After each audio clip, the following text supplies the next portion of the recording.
As we approach the East Texas spring, that means our traditional rainy season and quite often the threat of flooding.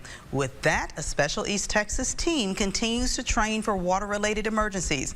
East Texas News Weekend's Bob Hallmark has more.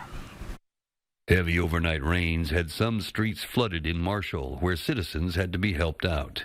The kind of task that the Longview Fire Department Water Rescue Team trains for continually. So our water rescue team covers both swift water rescue, surface water rescue, and underwater search and recovery. They train in techniques to save lives during flooding events. There is a lot of aspects that go into the training. There's the training piece, learning the skill sets. There's also the training piece that involves pre-incident planning, going out, identifying problem areas, training at those sites, and also coming up with rescue plans for those situations. Specifically, low-lying areas often flooded when the Sabine River swells out of its banks. Movement and life-saving training is specific. Floodwaters, much like rivers, have underlying currents that have to be dealt with.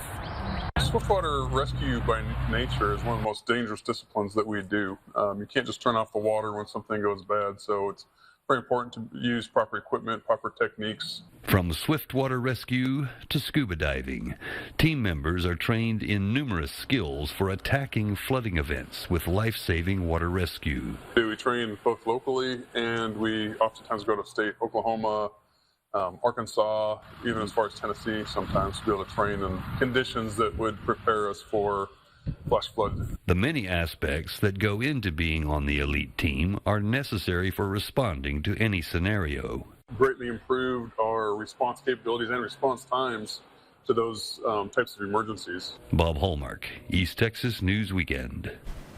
Along with Captain Dankers, there are 8 men on the Longview Water Rescue Team.